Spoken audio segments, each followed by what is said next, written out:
Le principe de laïcité est au cœur des valeurs de la République que l'ensemble des personnels ont pour mission de transmettre aux élèves. Les équipes académiques laïcité et faits religieux viennent en appui des écoles et établissements pour faire respecter et transmettre la laïcité à l'école. Des ressources institutionnelles et de pilotage, ainsi que des ressources pédagogiques, sont mises à disposition des équipes éducatives. La politique éducative de transmission de la laïcité à l'école a pour vocation de fournir aux enseignants et au personnel éducatif des outils qui leur servent à se former à la laïcité, à connaître les différents cas d'application avec pour finalité de transmettre le sens de la laïcité aux élèves.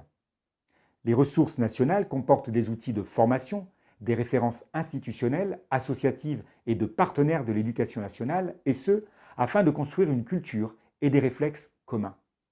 Le principe de laïcité est inscrit à l'article 1er de la Constitution française. La laïcité garantit ainsi la liberté de conscience et protège la liberté de croire ou de ne pas croire.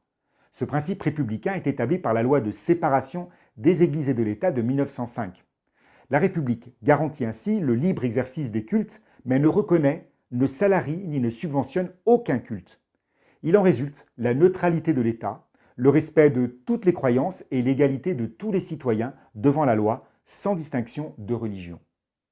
La laïcité est le principe fondateur de l'école républicaine, depuis les lois Ferry de 1882 ou Goblet 1886. Dans sa mission première de faire partager les valeurs de la République à tous les élèves, l'école transmet le sens du principe de laïcité qui est au fondement même de la citoyenneté.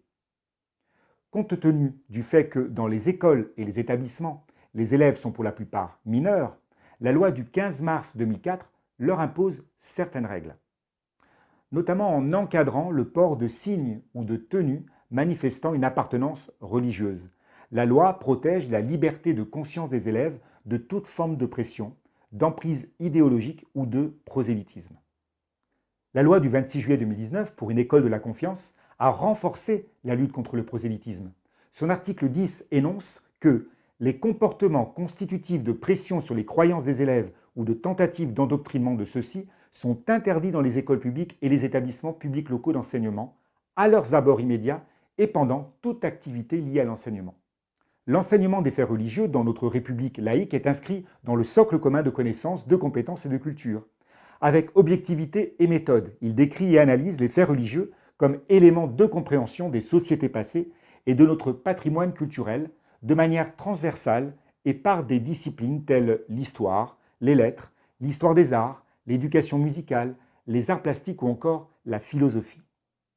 Rites, textes fondateurs, coutumes, symboles, traces matérielles ou immatérielles, manifestations sociales, œuvres, sont autant de faits religieux qui ont eu et qui ont encore une influence plus ou moins prégnante sur les sociétés antiques, les sociétés médiévales ou encore les sociétés modernes et contemporaines.